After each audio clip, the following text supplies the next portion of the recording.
All right, you guys, we're gonna go ahead and get started. So I tried to meet most of you guys, but for anybody I didn't meet, my name's Tyler. I'm running this beta for just today. Normally Nick runs it, but he's lucky enough to be on vacation right now.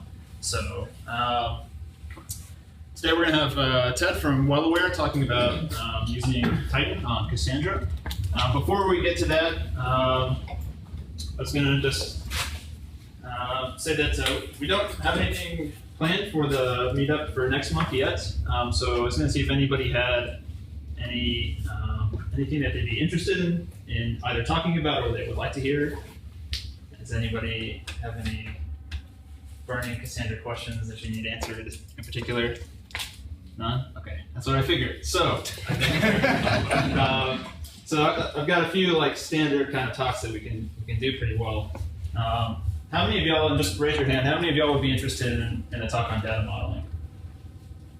Okay, a couple of, how about just basic Cassandra architecture fundamentals? Just a couple. What about just more use cases, other people using Cassandra? Okay, so like the same number of people for all of them. Not helpful at all. It's like showing up, man. Awesome. There's pizza. You can't go wrong. Yeah. Okay, well, next month is still not decided, but we'll announce something on the meetup page when we figure something out. The other thing I wanted to talk about is the Cassandra Summit. So it's coming up in September, I think. So it is free. But there's a Premier pass that you can get, and that includes, I'm trying to think of what all it includes. I know that it includes like a day of training before, and it's by some really excellent people talking about all kinds of different aspects of Cassandra. So if you're interested in that, you can go to this URL right here and register, and you can enter this discount code for 50% off the Premier ticket.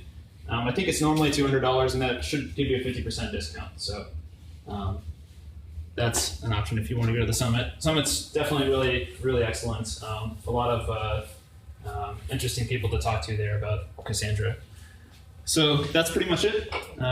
Thanks you guys for coming out, and I'm going to turn it over to Ted.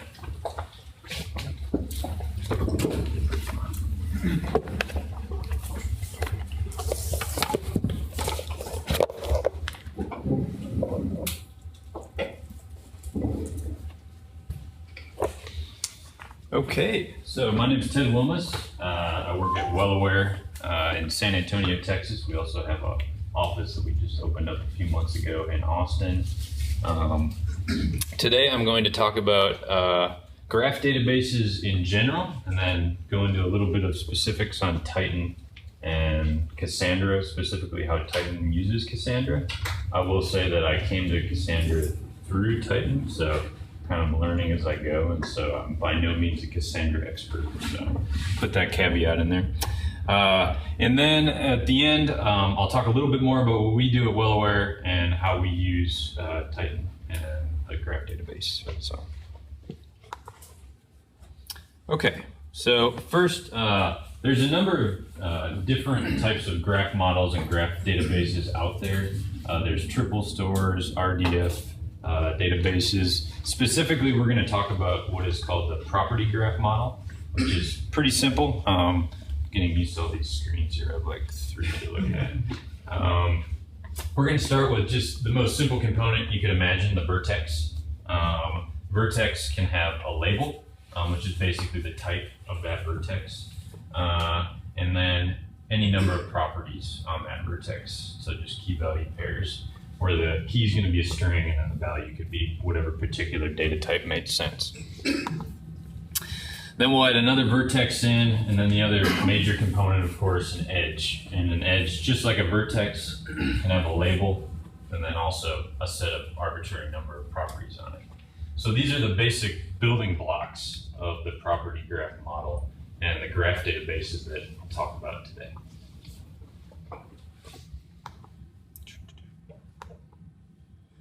So just to give you guys kind of a little brief overview of the graph ecosystem, there's a number of different projects and vendors out there. One, of course, Titan is one of them. Neo4j you may have heard of. They've been around probably the longest. They're actually a commercial company. I'd say at least 10 to 12 years. They've been commercially selling graph databases out there to companies. So they have a lot of users and are pretty popular. OrientDB is another one. They also serve as a document store, so they kind of have a hybrid approach. You can either access the data via the graph interface or a document store type interface. Another one that's doing some work with GPUs, using those to accelerate graph traversal, is called BlazeGraph. FoundationDB, before they got bought up by Apple, they had a graph interface into their storage layers. So there's a number of others out there if you just search for graph databases. Titan is the only one that I know of that uses Cassandra as the underlying data store. Okay, so graph databases, even though Neo4j has been around for, say, 10 to 12 years, in the scheme of things, graph databases are pretty new. And not new in the idea, but new in as far as people adopting them more widely. So part of that is, as with relational databases, you end up with a number of different vendors doing different things, and it kind of makes it hard. If you're a consumer, you want to use one of these systems, but you don't necessarily want to be stuck to one particular graph database system. So there's an Apache incubator project out there. They've been around for a number of years and recently became an incubator project, but called Tinkerpop. And this is an effort of a number of these vendors in the graph community and some core folks to put together a standard set of APIs to interact with graph databases that vendors can then go and implement. So that benefits the rest of the community. So first, on the top of the stack here, we have the Gremlin server. And this is the part of the stack that's going to let you remotely access your database. So that's going to define the protocols, almost like if you were to think of JDBC, it's kind of that layer if you were thinking in those Java terms. That also allows you to have access with non-JVM type clients. Then we have Gremlin, which is, you could say it's sort of the SQL. It's the query language for graph databases in the Tinkerpop world. Then at the lowest level, we have these basic building blocks of a graph API. So it's like, what's the standard API for adding a vertex, adding an edge, manipulating properties, doing the most basic levels of queries that then later on can be built up into these more complex and expressive queries using the Gremlin language.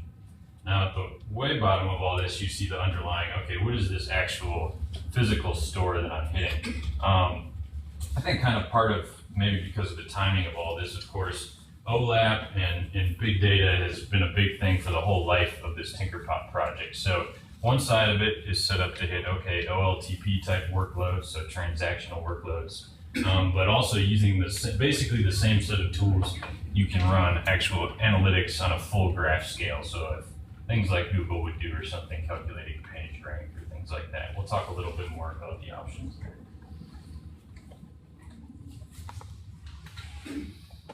Okay, so now I'm going to give you guys a few examples of what this Gremlin language looks like. This is not Titan specific yet. This is just following these Tinkerpop APIs. So here I have an example graph. Super simple. I have a company. That company employs 2 different people, and then there's a vehicle involved here. The company owns a vehicle. One of the folks drives the vehicle. You can notice from this, I've heard the term kind of a whiteboard friendly used a few times when you talk about data modeling in the graph database. There's going to be certain times, like in any database, where probably reality is not going to quite match what you physically end up putting in the database.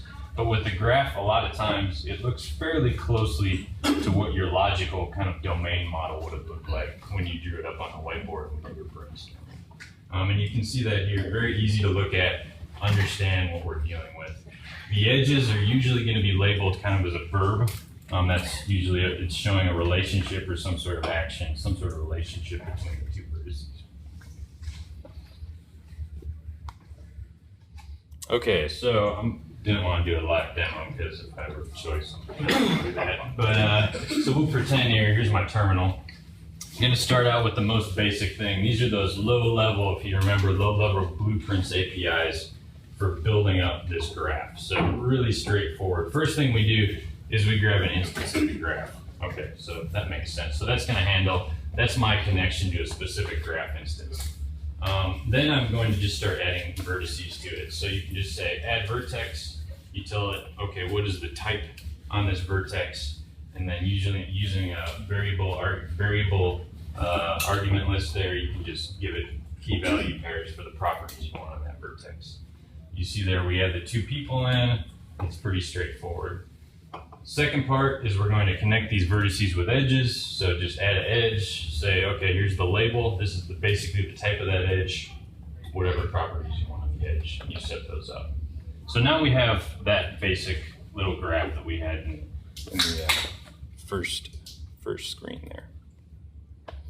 Okay, so now that data is in the graph, we're going to grab a traverser off of that graph instance, and this is the root, this is the starting point for our graph query.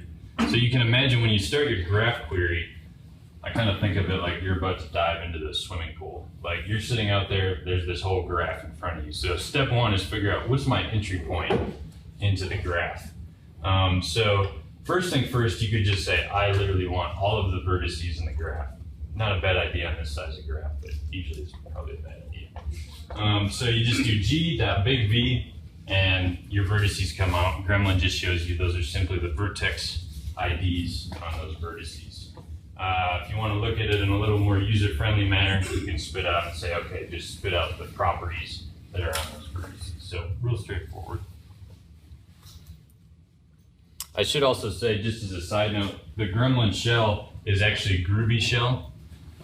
So really Gremlin in this case is a Groovy DSL, and you could put a collect at the end of that pipeline or an each or whatever sort of Groovy code you also wanted. So, okay, so now as I mentioned, we want to dive into a specific spot usually. So here's the next step, which is to do some filtering. So I'm just going to say, basically we're building up just this pipeline of different steps. So I'm going to say, okay, from this traverser, out of all the vertices, I want the people with the first name Susan. So that kind of constrains your space down, filters down to whatever those particular vertices are. Now you can imagine there's a large number of ways that you could potentially efficiently do that from the graph database vendor perspective. And so Tinkerpop says, I don't care how you do it.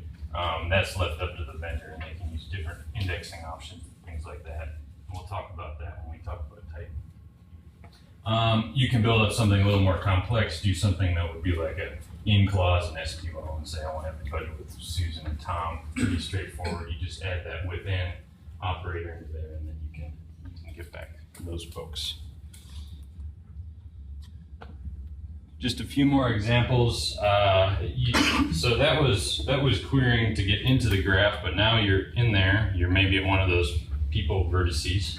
So okay, what's the next step? There's a good chance I want to go out, explore the relationships, pull some other data back that is either maybe 1 hop, 2 hop, some variable number of hops away from that particular vertex. So there's an out step.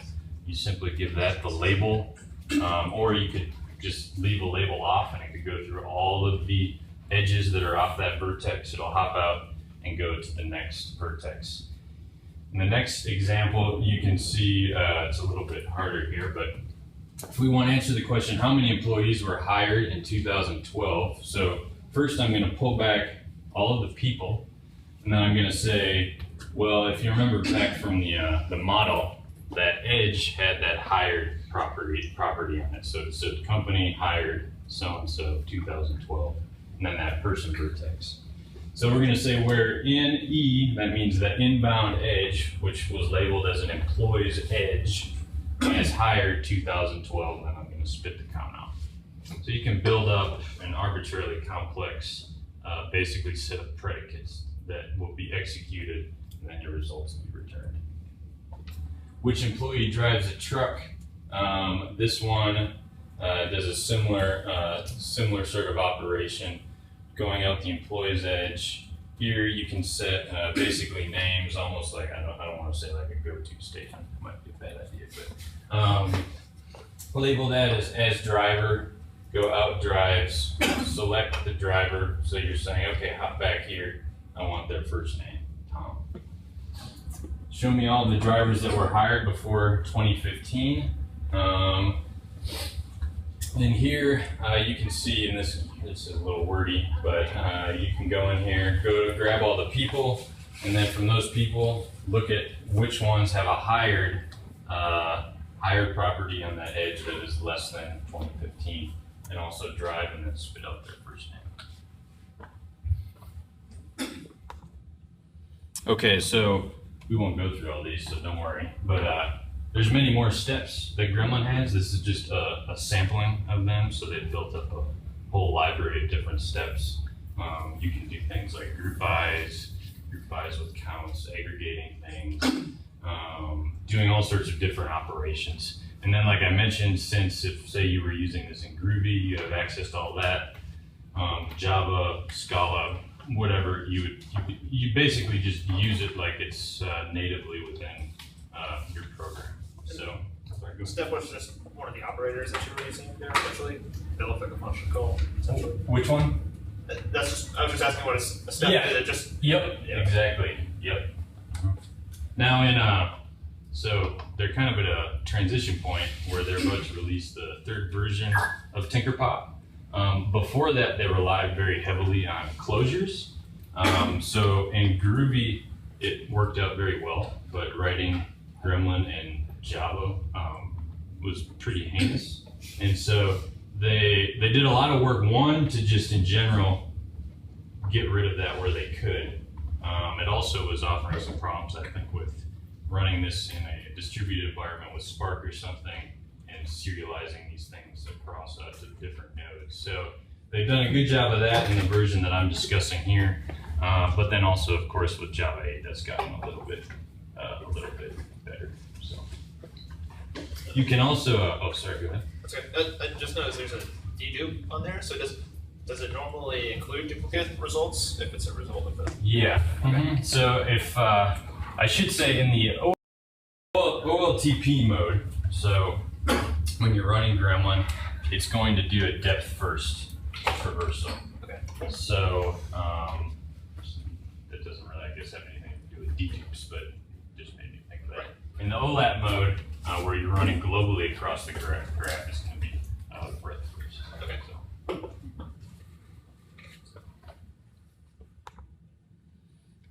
Okay, so I guess this is sort of the segue, maybe not, but graph computer. So this is the global graph processing. Use cases, like I mentioned, if you need to do full graph traversals, parallel processing, batch import, export of your graph, you're going to use this. Say you wanted to calculate PageRank or just count all your vertices in your graph. Or when you're managing maybe your graph database, suddenly you say, I need to add this property to 5 billion vertices or something like that. This would be what you would use. There's a number of different implementations, Hadoop, Spark, and Giraffe. I haven't done too much with this yet, but they've added a lot lately. The Spark support is very new, so that'll be exciting to play around with. Okay, so in general, what are some graph use cases that are fairly common? So, some of these are probably pretty obvious, but social network analysis, fraud detection, recommendation systems, route optimization. I don't know if they still do, but I believe UPS use Neo4j for their route optimization. Internet of Things applications, master data management.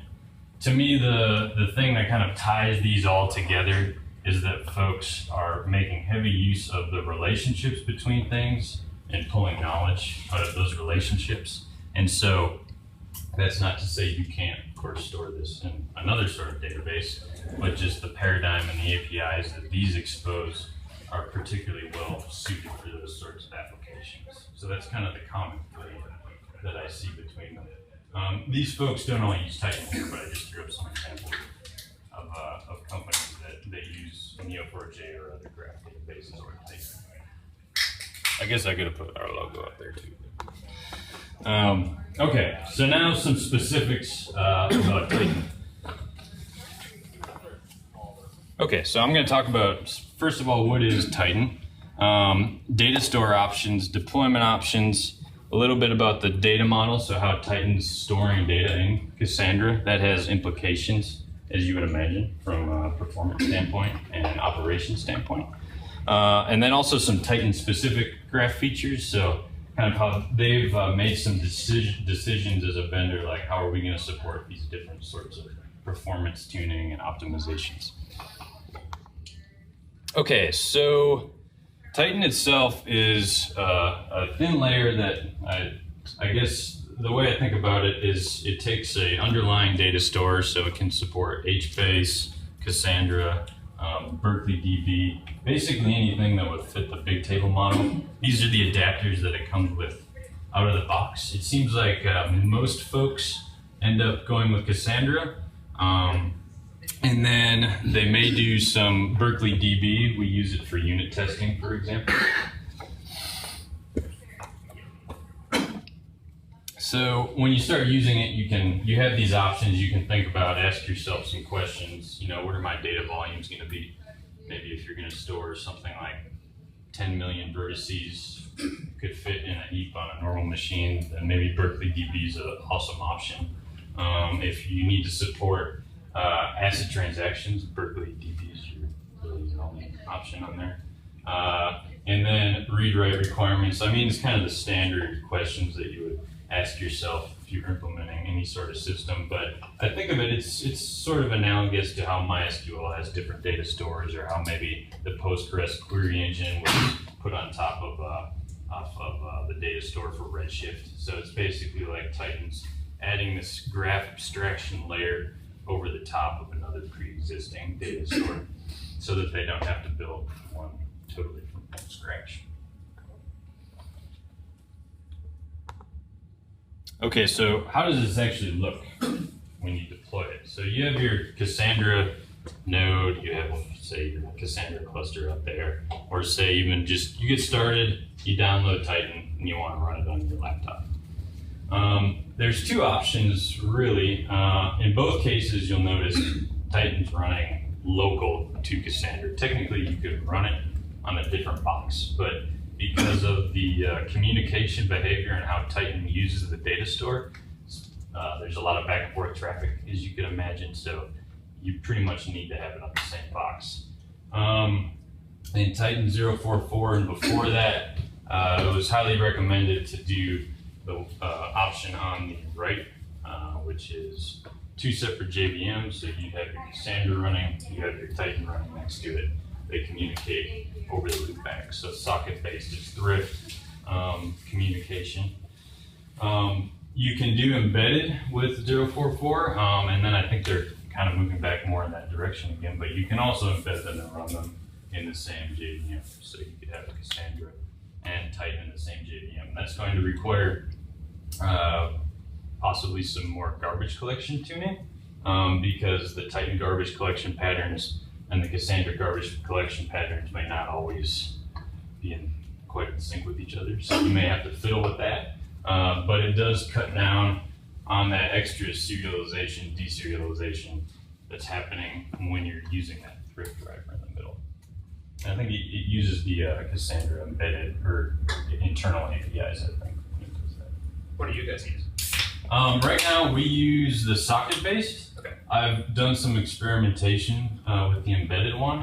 One issue was, so we're on Titan 044, which is a one version back from the current release version, and that was originally actually shipped with Cassandra 1.2. Okay. But we actually run, I think we're on 2.0.11 or something right now.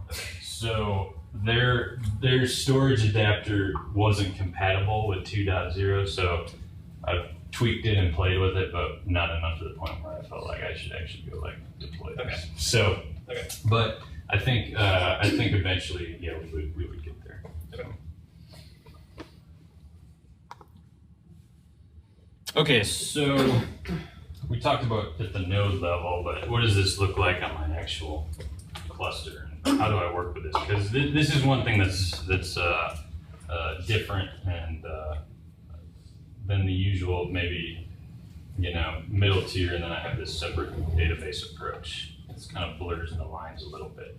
And when we go into lessons learned and gotchas, we can talk about that. But so what are my options? So I didn't want to throw too many version numbers out there because it's like, if you haven't used this before, who cares what version I'm talking about? But I'll throw a few. So they're about to hit their 1.0 release. They're close. They're going straight from their milestones on 0.9. So when I just think the new stuff is 0.9, before that is shown there. So before 0.9, there was basically, it was called Rexter, but it was like that Gremlin server that I showed you.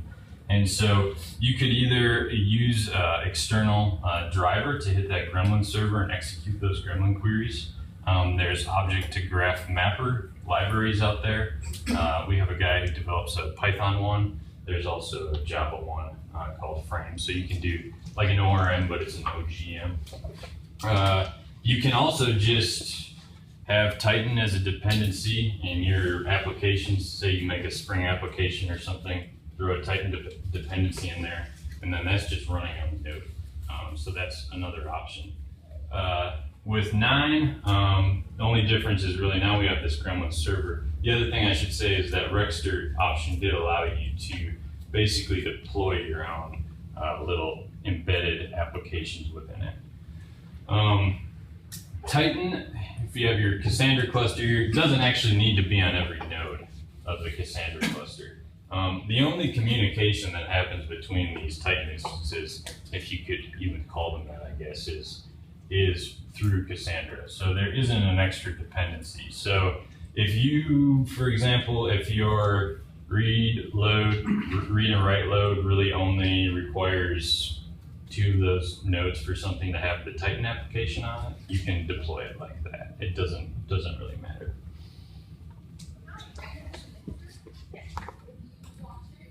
Okay, so if you were to go download this, link's probably not too helpful just looking at it, but if you were to go up to Titan and download the latest milestone release, just download it, unzip it, and you start it out. And so you can see what it does here. It's going to start up Cassandra out of the box. It also starts up Elasticsearch by default.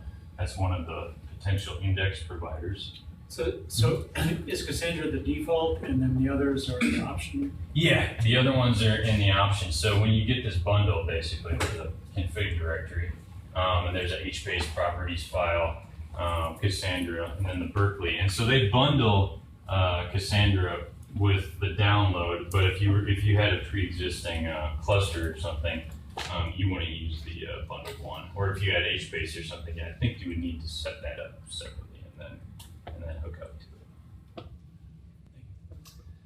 it. So we start up Cassandra, Elasticsearch, and then our Gremlin server. And so in this case, we have our 3 little JVMs running on this box. You probably wouldn't have the Elasticsearch running on the same box if you're really deploying this, but that gets you going real quick. At that point, you can start up the Gremlin shell and get going and just start running queries, putting data in there.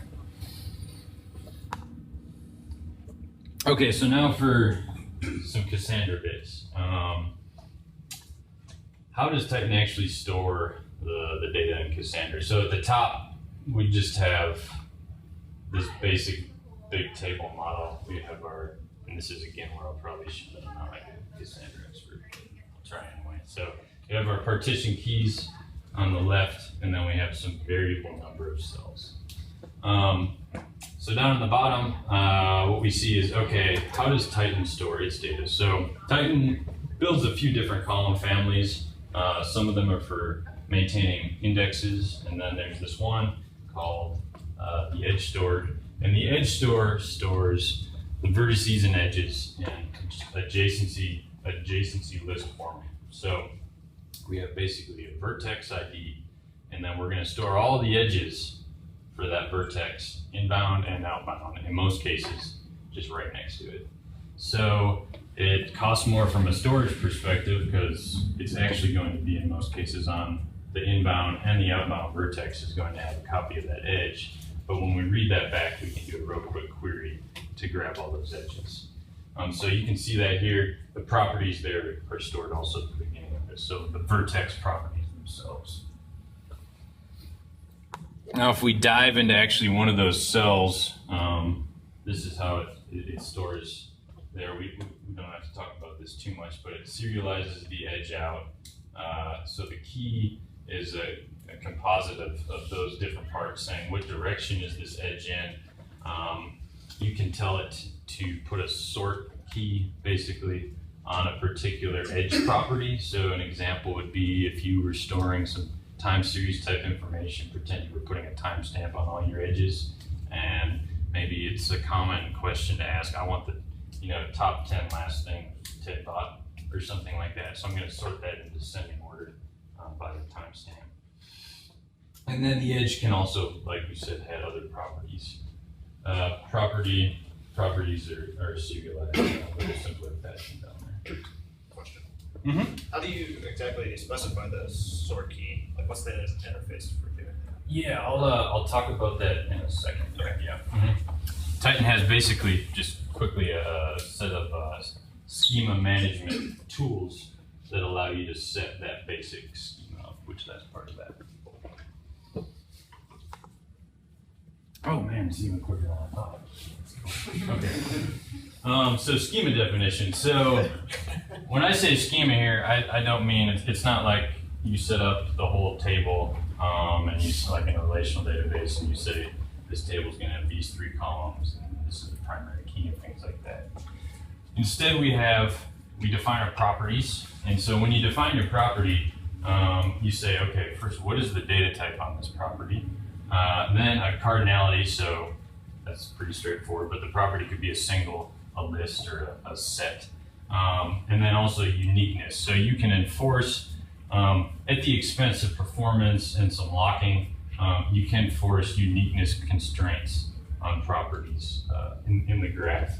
And those are both vertex and edge properties? Yep, exactly. So with properties, actually, you would just say you were using the same property on a vertex and an edge for some reason, like I don't know, name or something like that.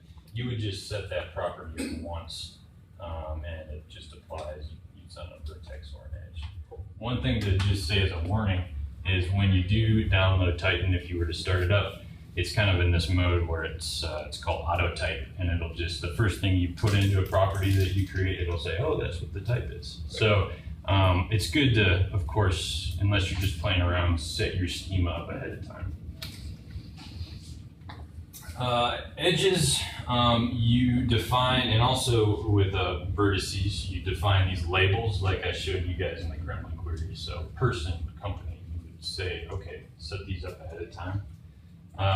And then on edges, we don't do this, but you can do this. It also can have some performance impacts, but you can define multiplicity constraints on the edge. So you could define what the constraints were on the relationship between these vertices. Some more advanced schema definition things that you can do are set TTLs on edges, vertices, and properties. And you can also do properties on properties, so like a meta property. So if you wanted to say, I want to keep audit info on some certain set of properties, you could do it that way. I'm guessing that's a Cassandra specific feature, the TTL. The TTL is, yeah. I'm assuming so. I don't know for sure, but I think it might be.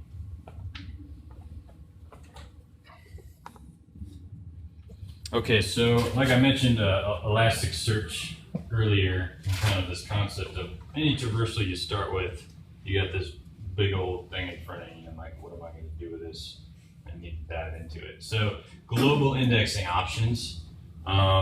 Titan in the newer versions, at first it didn't support composite keys, but now it does. So you can have composite keys, and then you have 2 options. You can either use, and you can use both, you can actually mix them, but you can use Titan's built-in indexing, which is simply an inverted index that it stores in Cassandra in one of the column families, so that's really fast, but it just does exact matches. If you need more flexibility than that, you can use an external provider like Elasticsearch, Lucene, or Solar. So not quite as fast because there's going to be a little extra communication happening in there, but I mean, you can basically, the world is your oyster indexing wise. So you do geo searches, any sort of crazy sort of lookups that you want it to do.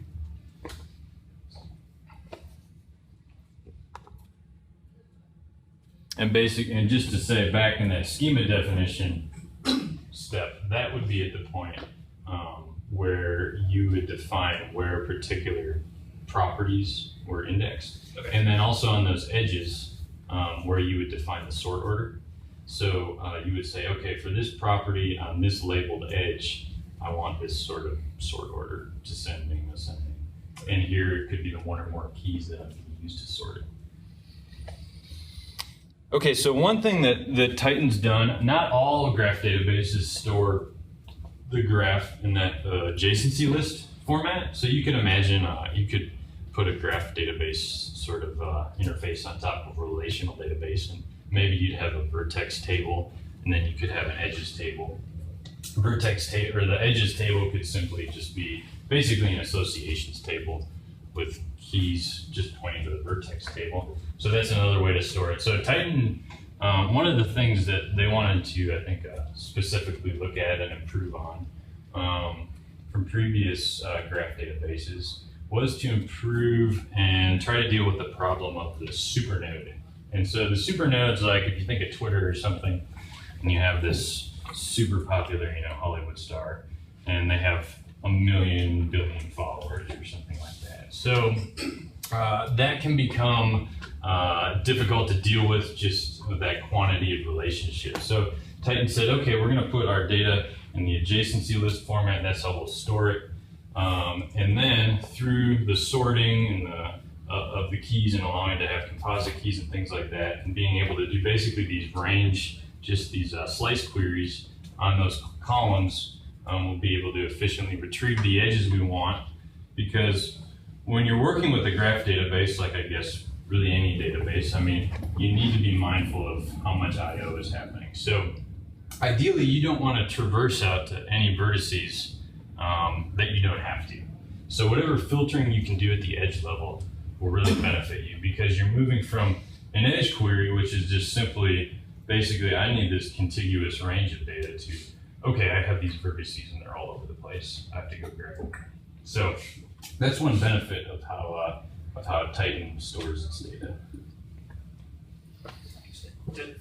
So in practice, does Titan help you, say, split up that set of edges for a single vertex that, say, has millions of edges? Is it make it easier to partition that in some way? Mm-hmm. Okay.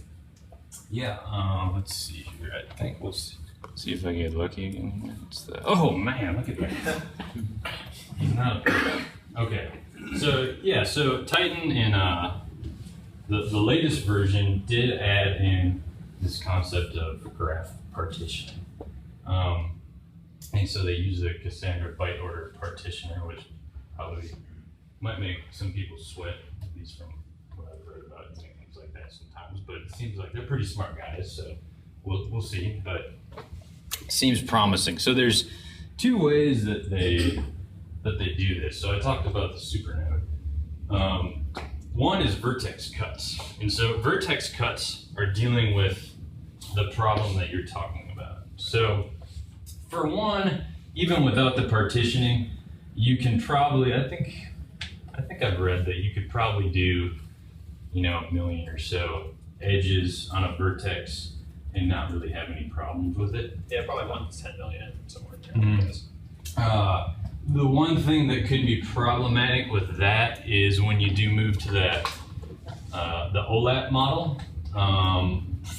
From what I've heard, like the OLAP processing code will basically try to bring the whole row into memory. And so that seems to be almost, if you're going to be doing that OLAP type work, that might be more so the limiting factor even than your regular OLTP workload may be, where you're just able to say, no, I just want these pieces. So with vertex cuts, here's just a little snippet of code here, but the management, the graph management class lets you basically just say, for this vertex label, I want you to partition its edges. I'm not actually sure how it figures out thresholds for when it starts doing that. Is this some sort of sampling? Yeah, it could be. I did a little bit of looking, and we haven't used this, so I haven't got into it too much. But what it will then do is, you want your vertex sitting in some token range. So Titan will then say, actually, I'm going to split this vertex into 3 other copies or something around the ring, and then maintain those edges. So then when you're hitting, if you're doing tons of edge queries, it's going to distribute that load across those. So that solves that, or at least improves on that supernode issue. But then the other issue is, the thing that you can't get away with on the graph database is you're hopping around from vertex to vertex. So it's beneficial to have some locality there when you're doing your traversals. In some cases, it's pretty easy to kind of define what that would be, which I guess would be similar to any sort of sharding scenario. But if you have, for example, companies, you're probably going to be usually traversing within the same company or something like that. So they also give you the option. From what I've seen, I think you basically have to implement one of their classes that basically generates these vertex IDs. So you have total control over it, but you have to do it yourself. But what you can do then is co-locate vertices that may have some sort of commonality that you're probably usually going to want to traverse at the same time, or they'll be related to each other. So that's another option. From what I've read, I don't think this is really worth it to even try to do this unless you're dealing with a scenario where your graph is, I think I read like 10 billion plus vertices. But I think it just depends on what your workload is going to be. Okay, so now a little bit about Titan at WellAware. So WellAware, I think I got the year right here for the founding, but I think it was 2012. So we're a full stack oil and gas monitoring solution. That's what we provide to our customers. When I say full stack, I don't really mean from the software perspective.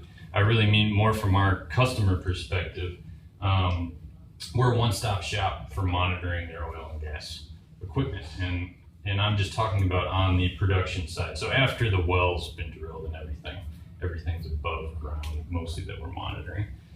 So we have iOS, Android, and web clients, and we connect to these field assets using a number of different means: cellular network, satellite, and then we also have a network that we've deployed with a partner called RPMA. So we cover, as you guys know, being in Texas, there's lots of shale fields and things like that in Texas, and so we've covered large portions of Texas with this RPMA network.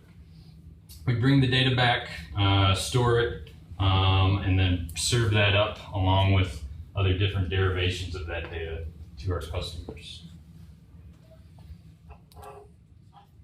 So what are some of the different things our software does? Obviously, there's remote data collection.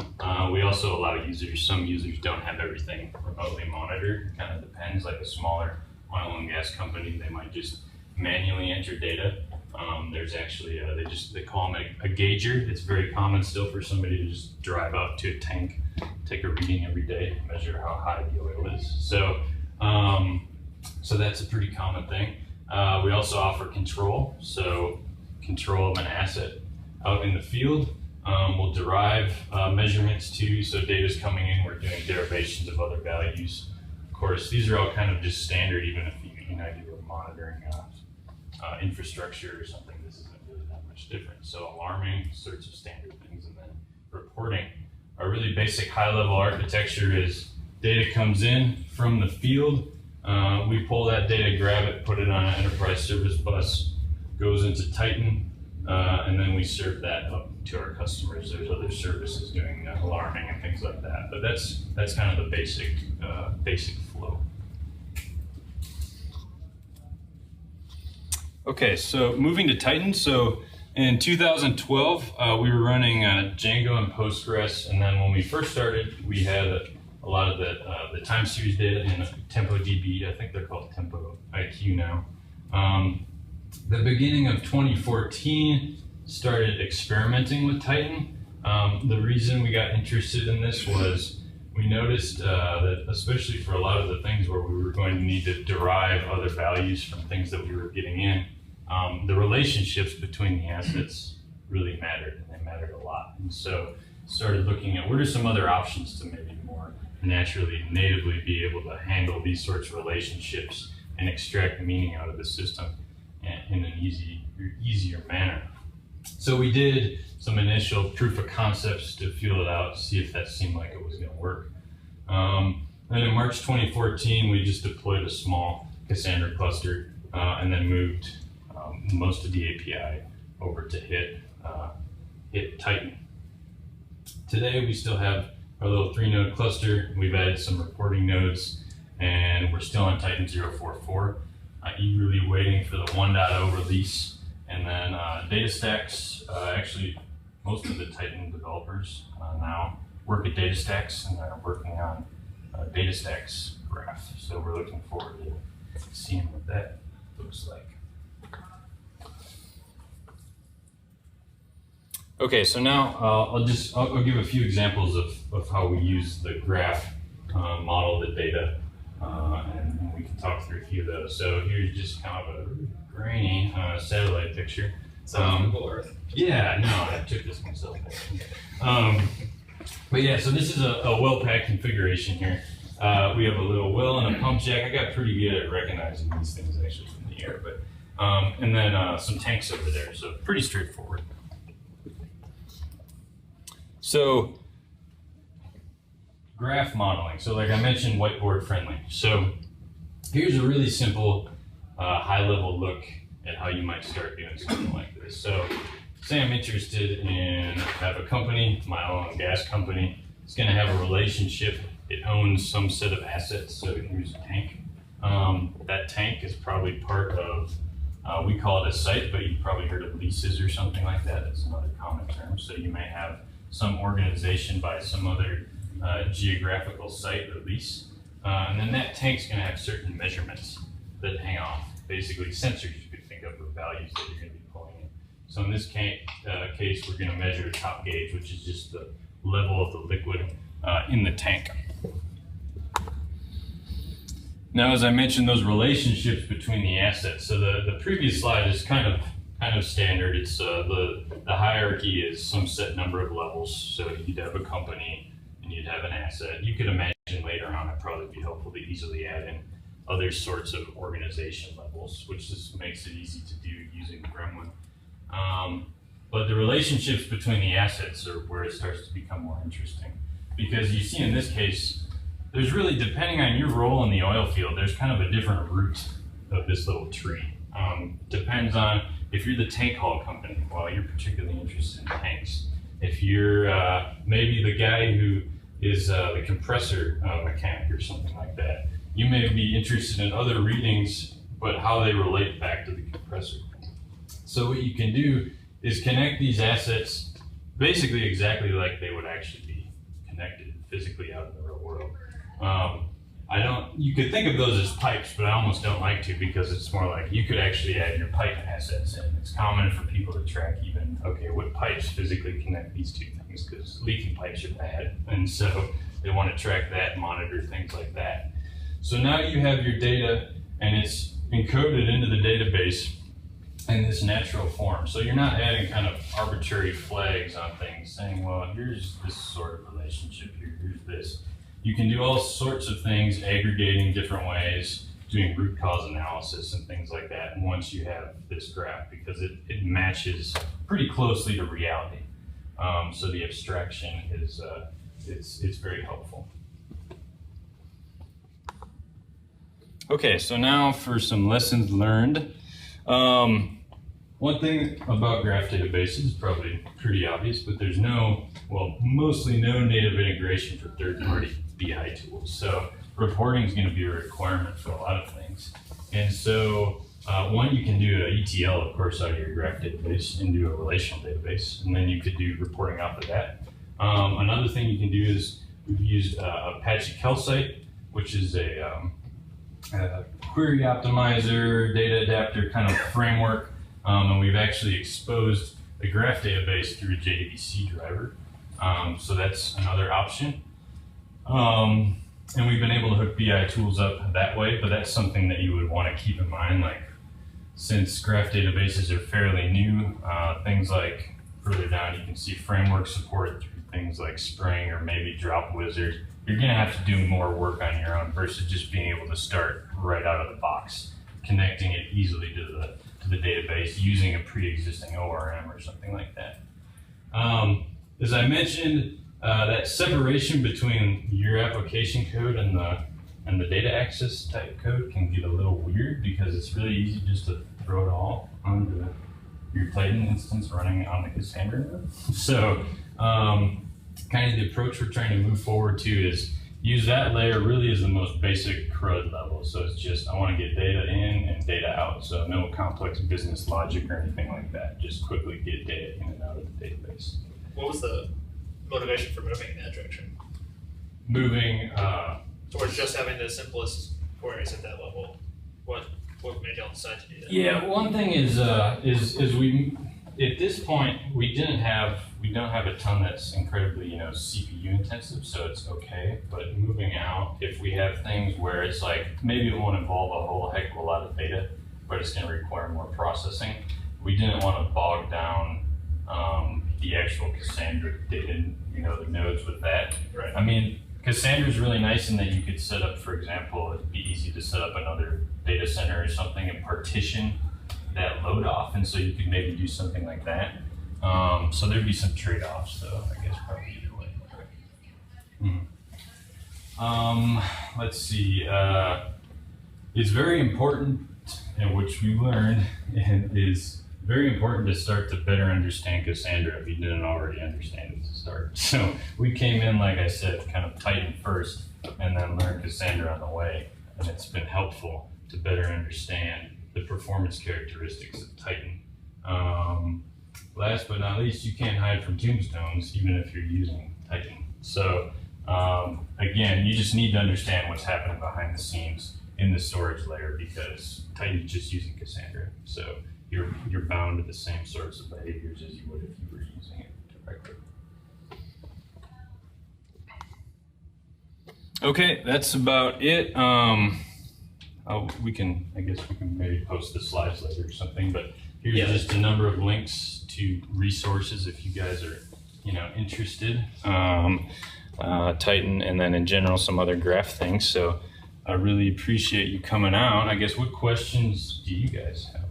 I was just gonna mention, I can, if you just send me the slides, I can post them somewhere. I can send a message out on the meetup group to those. Yeah, that sounds great. I'm sorry, I missed the first 15 minutes. Oh, that's okay. But I have no prior experience with graph databases, but I was wondering, did you do comparisons between them? Between the different graph databases? Like OrientDB and Neo4j? Yeah, looked at Neo4j pretty heavily. OrientDB at that point wasn't quite as mature, so I didn't actually do any hands-on comparisons with that one. At that point, Neo4j was definitely the most, and still at this point, after being around for 10 to 12 years, is probably actually the most mature. Titan next to that, from what we could tell and from using it, was kind of, pretty close second, at least out of that, but there weren't a whole ton of options, but yeah, so. Neo4j, the one thing that also made us feel better about Titan was Cassandra's track record, and knowing from an ops standpoint, kind of what that would involve. Neo4j, when we looked at it, they didn't really start out with necessarily with the high availability architecture in mind, so they've been working on that now, and I think they've made a lot of improvements.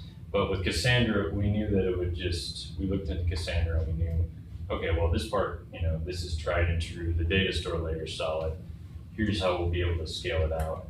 And then we can put Titan on top of that. So that was another big reason because Titan, of course, was still a pretty small project, at that time. So it's kind of a leap of faith. But that definitely helped. So. Yeah, I did notice just from glancing through stuff that it was saying that OrientDB is document oriented, I guess. Yeah. And I didn't know, I guess, is your use case not fit that?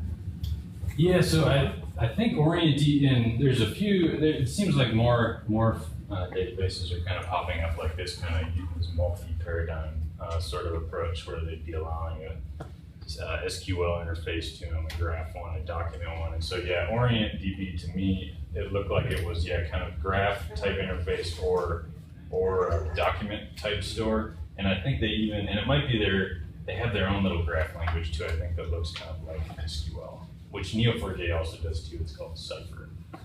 If you're interested in looking at other graph languages, so.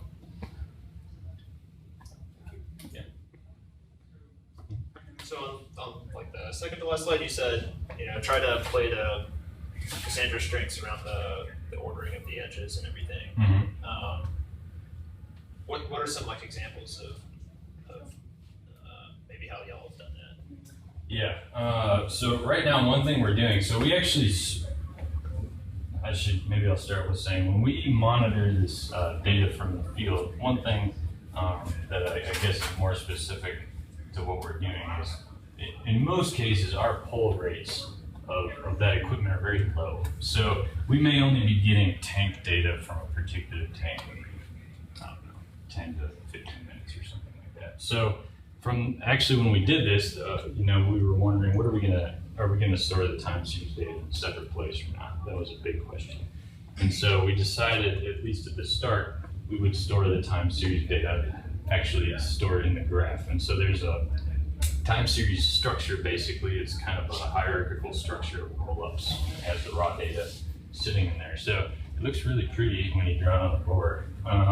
But then when you start actually using it, one, it's not great when you need to actually concurrently write to the same time series. And two, from the performance perspective, like I mentioned, you're hopping around all these different vertices, and it just doesn't take advantage of one of Cassandra's key strengths, which is being able to do these queries on these wide rows.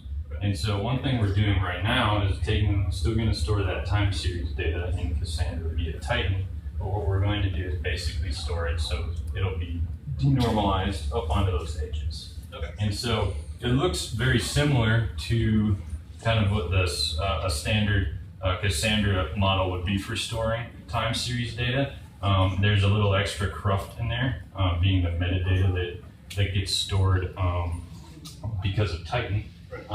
But that's a good example of where we moved from something that looked nice on the whiteboard, looks good, but then you get into practice, and that's not really the best way to use Cassandra.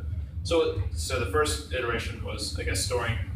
Were you doing like one vertex per data point, or? Yeah. So the way it was is you have so for us the raw data is important and the roll-up data is important. Right? It's a pretty common sort of thing, but you'd have a year, and then you have the year, and it has months hanging off of it, and each of those are storing summary statistical data, and then eventually you get down to the raw data. Okay. And so, and it's worked okay because, like I mentioned, we're not ingesting boatloads of data at this point, just because if you're on a cell phone connection or a cell connection or one of these RPMA radios, you can't pull data back at maybe a sub, second level definitely.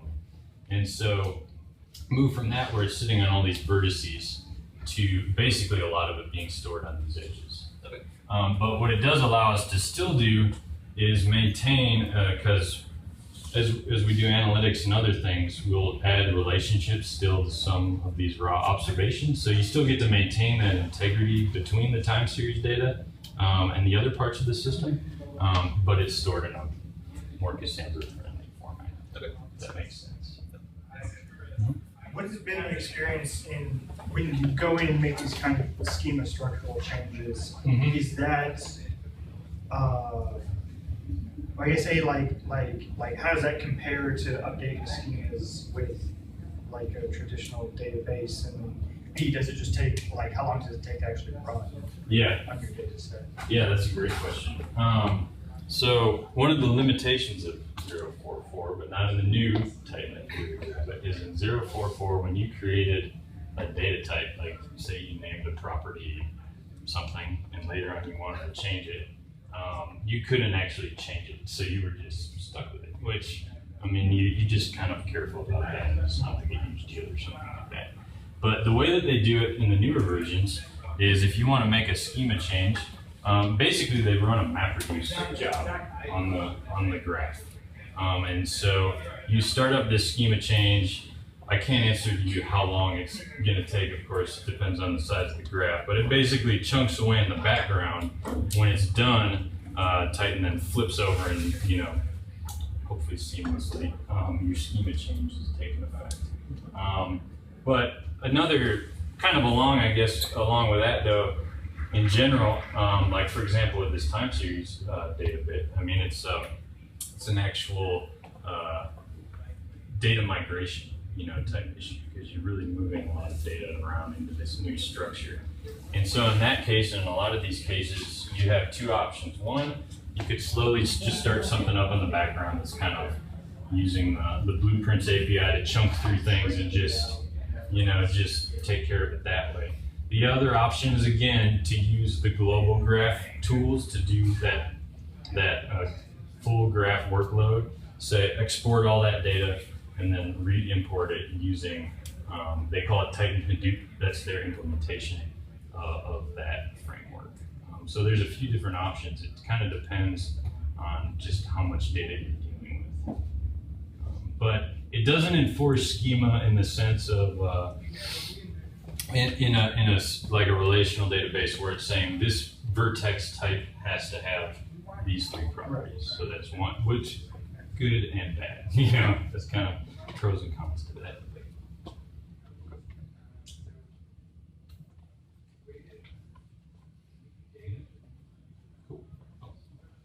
Any kind of like, this might be more of a Cassandra question, but like any kind of migration tools to help other than just like manually writing a drain? Because I know Cassandra itself has like features to do that. Does Titan have something along those lines, or like for relational databases, you have like 5-bay, other things like that to kind of version track? Is there anything like that for Titan or Cassandra?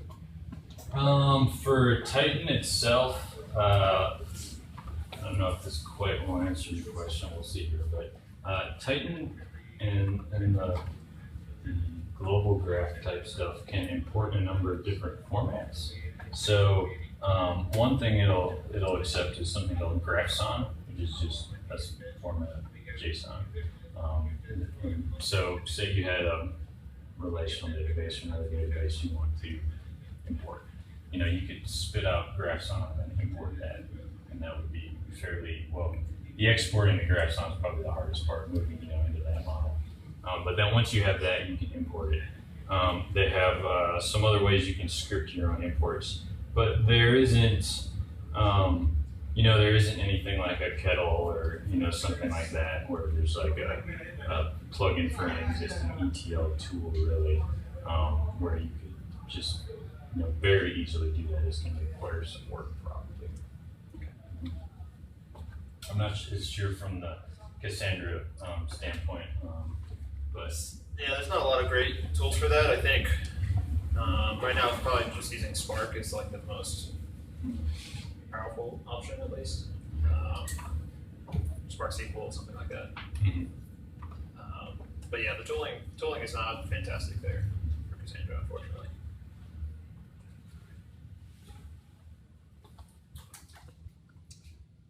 Any other questions for Ted? cool. So, well, thank you very much.